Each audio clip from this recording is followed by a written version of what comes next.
Em nome do Pai, e do Filho, e do Espírito Santo. Amém.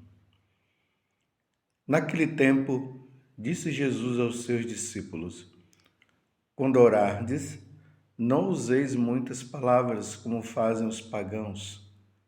Eles pensam que serão ouvidos por força das muitas palavras. Não sejais como eles, pois vosso Pai sabe do que precisais, muito antes que vós o peçais. Vós deveis rezar assim: Pai nosso que estais nos céus, santificado seja o teu nome. Venha o teu reino. Seja feita a tua vontade, assim na terra como nos céus. O pão nosso de cada dia dai-nos hoje. Perdoa as nossas ofensas, assim como nós perdoamos a quem nos tem ofendido. E não nos deixeis cair em tentação, mas livra-nos do mal. De fato, se vós perdoardes aos homens as faltas que eles cometeram, vosso Pai que está nos céus também vos perdoará. Mas, se vós não perdoardes aos homens, vosso Pai também não perdoará as faltas que vós cometestes. Palavra da salvação. Glória a vós, Senhor. Meus irmãos e minhas irmãs, é muito interessante essa passagem do Evangelho. Mais uma vez eu quero frisar para vocês que nós estamos no Sermão da Montanha. Esses capítulos 5, 6 e 7 do Evangelho de São Mateus fala justamente desse sermão que Jesus fez, levando as pessoas a tomarem consciência do segmento que nós precisamos fazer para com Jesus.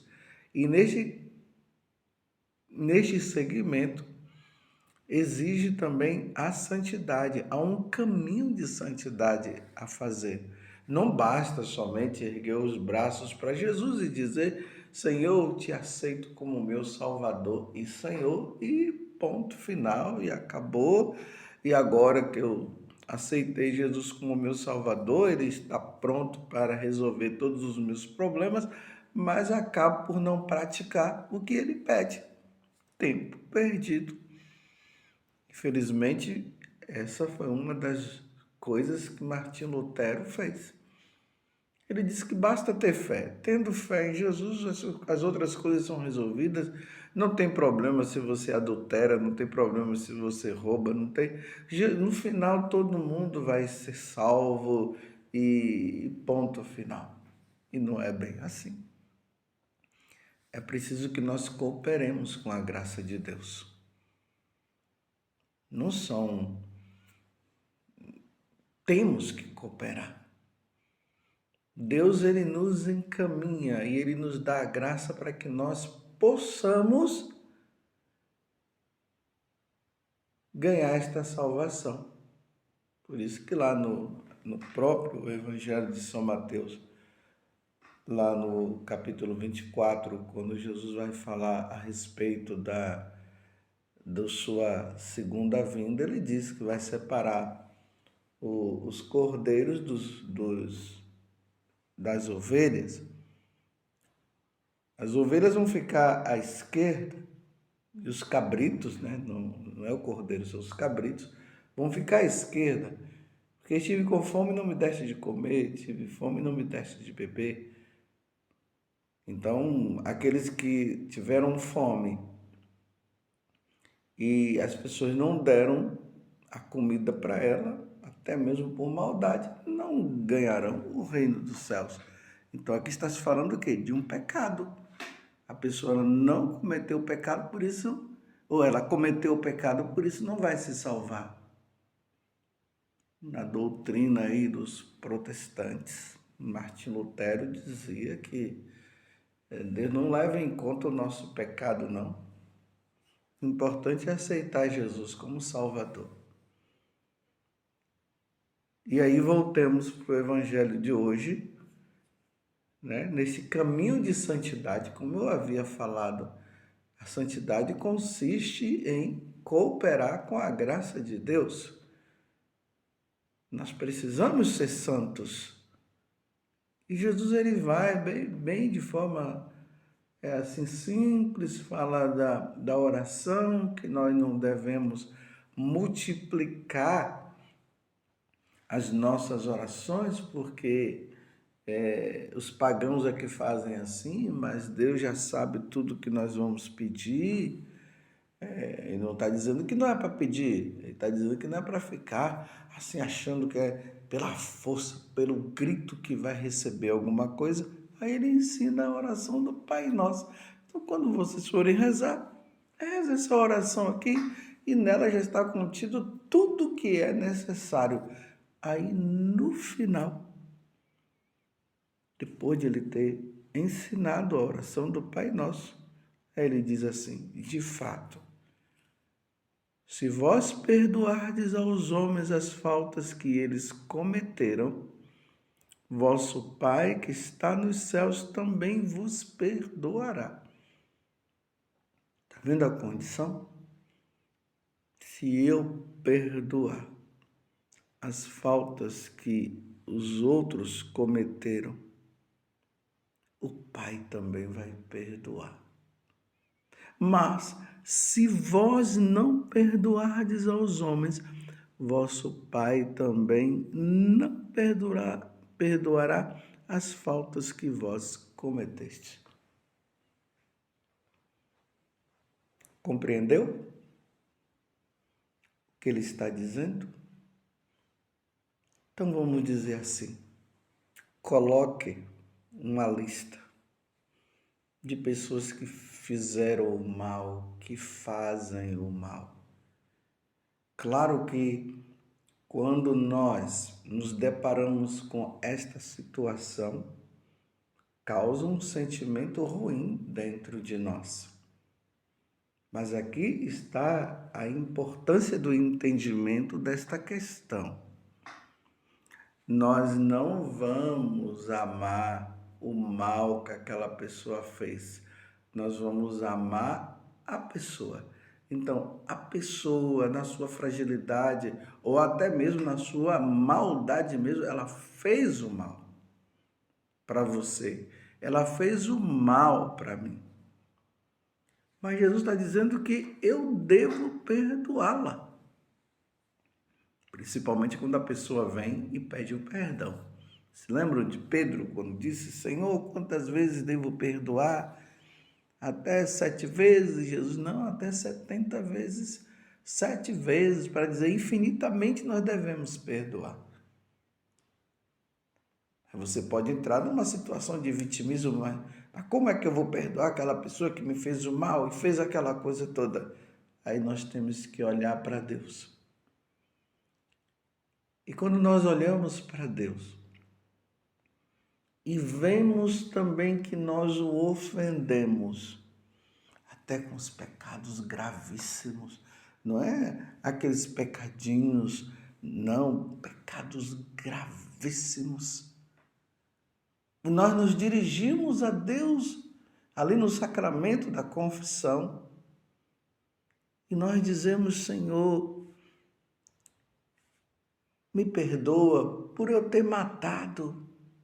Senhor, me perdoa por eu ter roubado.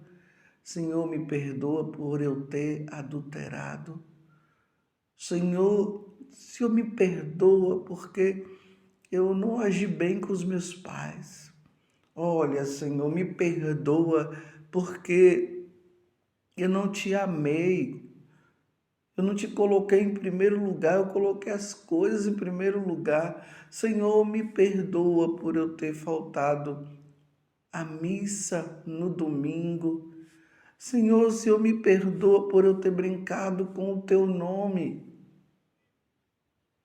Blasfemei contra ti, meu Senhor. Senhor, me perdoa por eu não ter sido fiel à vida de oração. É incrível, meus irmãos, como o coração de Deus é. Ele vai e diz, eu te perdoo. E olha que vocês viram que eu fui citando os mandamentos da lei de Deus.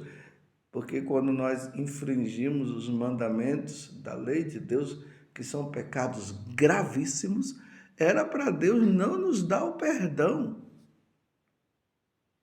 Mas quando nós nos dirigimos a Ele, Ele nos perdoa. Aí agora, quando o outro faz para conosco, aí não, eu não vou perdoar, eu não vou perdoar. Quantas pessoas que ficam se justificando diante da maldade do outro e diz, não, eu não perdoo, não, eu quero que aquela pessoa, ela vá para o quinto dos infernos. Eu quero que um avião caia em cima dela, porque não é possível que ela seja tomar. Eu não perdoo, não, nunca vou perdoar. Meu Deus do céu. Uma vez eu fiquei escandalizado. Eu digo para vocês que eu fiquei com a atitude de uma pessoa que é muito religiosa. E ela dizia assim, eu prefiro ir para o inferno do que perdoar aquela pessoa.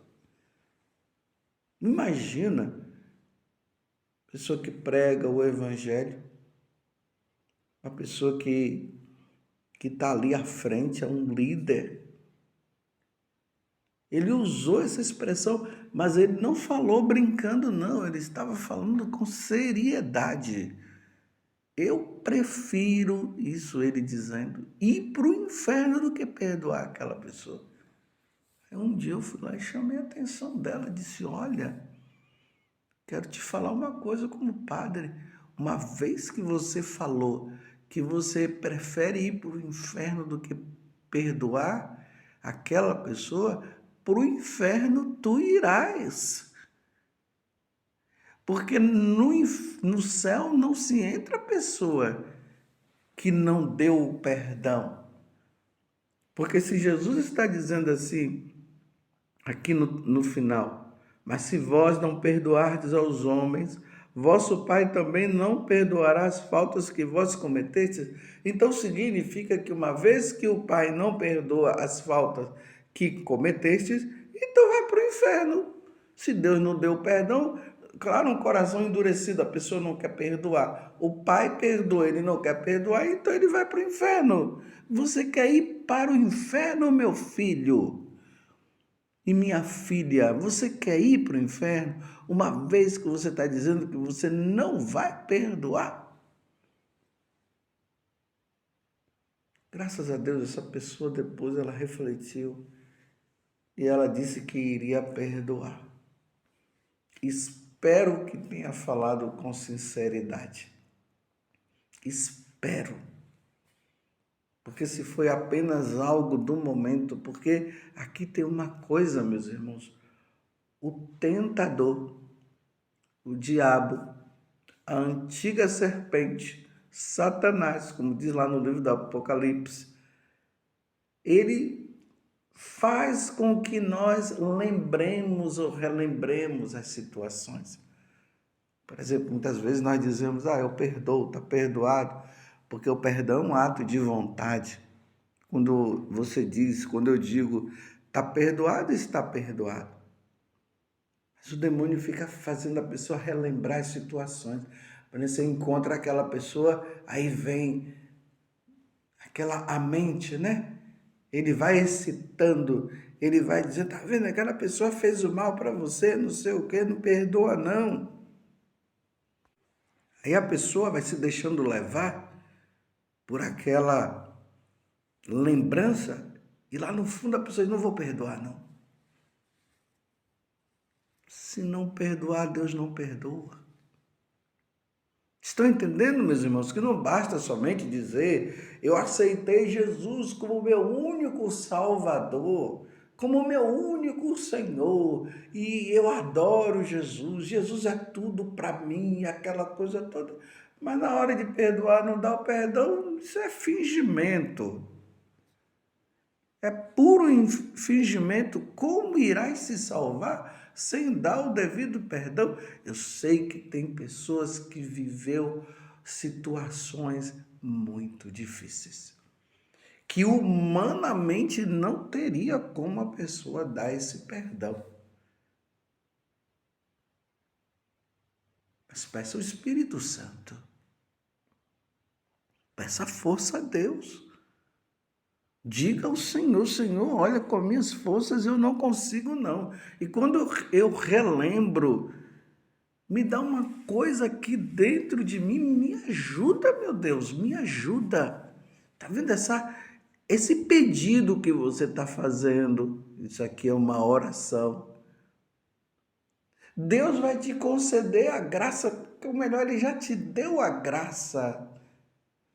E uma vez que Deus deu a graça, você coopera pedindo, aí Deus concede. Aí Deus perdoa também. Eu vou até dizer aqui uma coisa.